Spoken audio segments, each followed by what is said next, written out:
Assalamualaikum warahmatullahi wabarakatuh. Saya Mahrani Borupane, NIM 20105030128. Di sini saya membuat video ini bertujuan untuk memenuhi tugas PLF atau pengantar linguistik filologi. Dalam video ini saya akan membahas mengenai tekstologi dan kodikologi secara lengkap. Simak video saya ya. Yang pertama kali yang saya akan bahas mengenai tekstologi.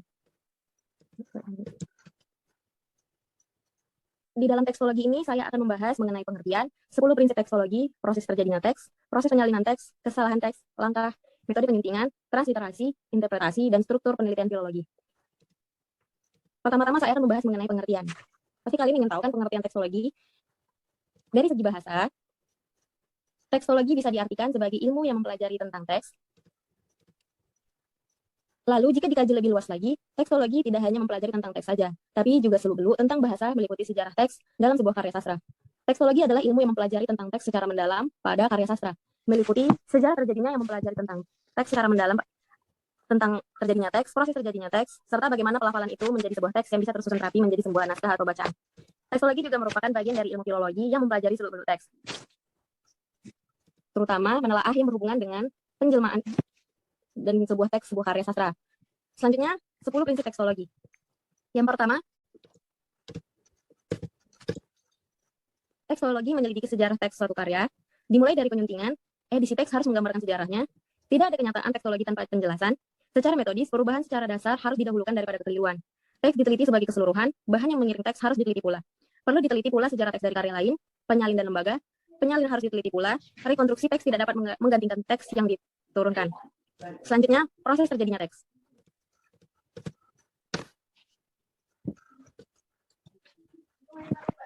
Berkaitan dengan masalah teks, jarang ada teks yang bentuk aslinya atau bentuk sempurnanya sekaligus jelas dan tersedia. Menurut Dehan, mengenai terjadinya teks, ada beberapa kemungkinan diantaranya, yakni yang pertama, aslinya hanya ada dalam ingatan pengarang atau pengelola cerita. Yang kedua, aslinya teks tertulis yang kurang lebih merupakan kerangka yang masih memungkinkan atau memerlukan kebebasan seni. Yang ketiga, aslinya merupakan teks yang tidak mengizinkan kebebasan dalam pembawaannya. Selanjutnya, kita bahas tentang proses penyalinan teks.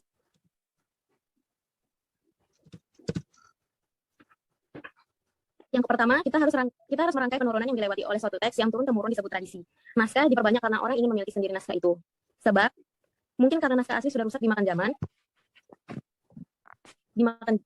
atau karena kekhawatiran terjadi sesuatu dengan naskah yang asli. Misalnya hilang, terbakar, terjadi sesuatu dengan naskah yang asli, misalnya karena perang atau hanya karena terlantar saja. Yang kedua, naskah disalin dengan tujuan magis dengan menyalin suatu naskah tertentu. Yang ketiga, akibat penyalin terjadi beberapa atau bahkan banyak mengalami perubahan cerita dalam penyalinan yang berkali-kali itu. Tidak tertutup kemungkinan timbulnya berbagai kesalahan atau perubahan. Yang keempat, dalam proses saling menyalin yang demikian rusak bacaan tidak dapat dihindari, di samping perubahan yang terjadi karena ketidaksengajaan. Setiap penyalin bebas dengan sengaja menambah, mengurangi, mengubah naskah menurut seleranya, disesuaikan dengan situasi dan kondisi zaman penyalinan. Yang kelima, sehubungan dengan teks itu, teks modern pun perlu diadakan penelitian secara filologi. Yang keenam, unsur-unsur dari luar yang berhubungan dengan teks seperti pengetik, pencetakan dan sebagainya dapat merupakan penyebab timbulnya perbedaan antara penyajian atau penerbitan karya yang sama. Selanjutnya, kita membahas kesalahan teks menurut Reynolds dan Wilson. Pertama, dikarenakan tulisan kurang jelas, penggeseran lafal, haplografi atau penghilangan huruf dan short di meme awal meme, tambahan huruf atau ditografi, tertukar, dan yang terakhir pengaruh kata lain. Selanjutnya langkah mengatasi kesalahan teks. Yang pertama, kita harus membandingkan teks. Yang kedua, kita mengkonstruksi dengan metode stemma, istilahnya arketip, hiparketip, omega, alfa, beta. Yang terakhir, kita mengemendasi atau perbaikan atas kesalahan-kesalahan di dalam teks. Selanjutnya metode penyuntingan.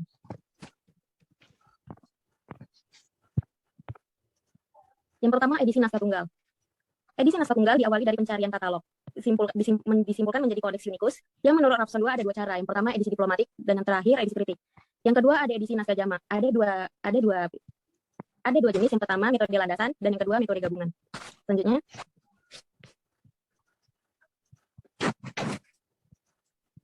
Selanjutnya, kita akan membahas transliterasi.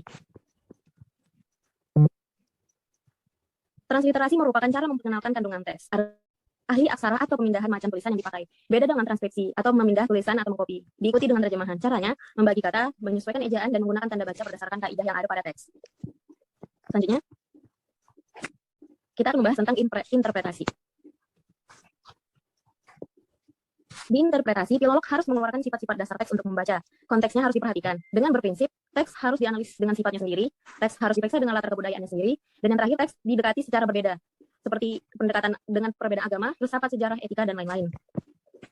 Selanjutnya struktur penelitian filologi. Saat membuat teksologi, di dalam teksologi, struktur penelitian filologi ada pendahuluan, konteks umum naskah, naskah yang dikaji, kritik teks, pembahasan naskah dan teks, kontekstualisasi teks, dan yang terakhir kontekstualisasi teks. Selanjutnya kita akan membahas mengenai materi kodikologi. Di kodikologi, kita akan membahas pengertian kodikologi, perbedaan naskah dan teks, perbedaan naskah dan prasasti, naskah dalam filologi, ruang lingkup kodikologi, dan unsur kodikologi, dan alur penelitian. Selanjutnya kita membahas yang pertama, pengertian kodikologi, naskah dan teks. Kodikologi merupakan ilmu mengenai naskah-naskah dan bukan mempelajari apa yang tertulis di dalam naskah. Berasal dari kata Latin codex, jamaknya kodik, artinya naskah. Manuskrip atau manus dan scriptus, handscript. Yang ketiga, kodikologi adalah pelajaran naskah kata ros. Selanjutnya pengertian. Kodikologi. Kodikologi merupakan ilmu mengenai naskah-naskah dan bukan mempelajari apa yang tertulis di dalam naskah. Berasal dari kata Latin codex, jamaknya codex, artinya naskah, manuskrip atau manus dan scriptus, handscript. Kodikologi sama dengan pelajaran naskah. Menurut Robson, kodikologi gulungan atau buku tulisan tangan pada teks kuno menurut Berit. Kodikologi mempelajari bahan, umur serta dan perkiraan penulisan naskah. Menurut Yudiati. Selanjutnya, naskah adalah semua dokumen tertulis yang ditulis tangan, dibedakan dari dokumen cetakan atau perbanyaknya dengan cara lain. Kata naskah diambil dari bahasa Arab muskhatun yang berarti sebuah potongan kertas. Menurut Library and Information Science, suatu naskah adalah semua barang tulisan tangan yang ada pada koleksi perpustakaan atau arsip. Misalnya, surat-surat atau buku harian milik seseorang yang ada pada koleksi perpustakaan. Teks. Teks adalah data yang terdiri dari karakter-karakter yang menyatakan kata-kata atau lambang-lambang untuk berkomunikasi oleh manusia dalam bentuk tulisan. Selanjutnya kita akan membahas mengenai perbedaan naskah dan teks. Perbedaan naskah dan teks menurut kodikologi, naskah merujuk pada fisik dokumen. Dalam tekstologi, teks merujuk pada tulisan atau kandungan isi dari dokumen tersebut. Perbedaan naskah dan prasasti. Dalam perbedaan naskah dan prasasti dibagi menjadi beberapa bagian. Yang pertama, naskah. Naskah tulisan tangan pada buku dan bahan tulisan tangan. Naskah panjang, informasi lengkap. Naskah anonim. Naskah banyak karena disalin. Prasasti. Prasasti tulisan pada batu bata, logam, gerabah, atau kayu. Prasasti pendek, ringkas untuk pengumuman, penanda, ukiran nama dan jabatan. Prasasti ada nama, tahun. Kesediaan prasasti juga hanya sedikit. Naskah dalam filologi. Dokumen yang ditulis atau di dalamnya terdapat hasil tulisan tangan, baik berbahan kertas atau kertas Eropa, daluang atau kertas lokal dari daun saeh, lontar, kertas lokal dari lontar, bambu, kulit kayu, rotan, dan lainnya yang perlu diperbaiki adalah dianalisa kembali. Selanjutnya, ruang lingkup kodikologi. Dalam ruang lingkup kodikologi terdapat beberapa bagian, yaitu identifikasi bagian naskah, tulisan, penjilidan, dan sejarah naskah. Dalam identifikasi, tempat penyimpanan naskah, judul naskah, nomor naskah, jumlah naskah, tanggal penulisan, tempat penulisan atau penyalin, pemilik naskah, dan informasi lainnya. Dalam bagian naskah, bahasanya atau alas, cat kertas, warna tinta, kondisi naskah, jumlah halaman, jumlah baris per halaman, page layout, dan lain-lain. Dalam tulisan, aksara, jenis huruf atau kat, tanda koreksi, pangutasi, rubrikasi, iluminasi, dan ilustrasi, dan sebagainya. Di dalam penjilitan terdapat bahan sampul, rusuk, pengikat, motif sampul, dan lain-lain. Di sejarah naskah, terdapat riwayat naskah, kolofon, ciri-ciri pemilik naskah, cara mempeloreh naskah, penggunaan lainnya, serta catatan lain yang menunjukkan umur atau sejarah naskah. Kodikologi juga mempunyai unsur yang terbagi dalam beberapa bagian, yaitu tempat penyimpanan naskah, alas naskah, cap kertas atau watermark dan countermark, umur dan daya tahan, penulisan, iluminasi, dan ilustrasi. Selanjutnya kita akan membahas mengenai alur penelitian dalam kodikologi. Alur penelitian terbagi menjadi beberapa bagian. Yang pertama ada penentuan teks, yang kedua ada inventarisir teks, deskripsi naskah, perbandingan naskah dan teks, pentingan teks, terjemahan teks, dan analisis isi, struktur linguistik, varian bacaan, alur cerita, dan waktu penyalinan. Fungsi perbandingan teks. Fungsi perbandingan teks yaitu sebagai bahan untuk menyusun dan merekonstruksi teks dan mengetahui varian bacaan, kerusakan, kekurangan, hati-hatian, penyalin, tambahan, dan dari penyalin. Terima kasih atas perhatiannya. Kurang lebihnya saya mohon maaf. Sekian dari materi saya mengenai kodikologi dan tekstologi. Wassalamualaikum warahmatullahi wabarakatuh.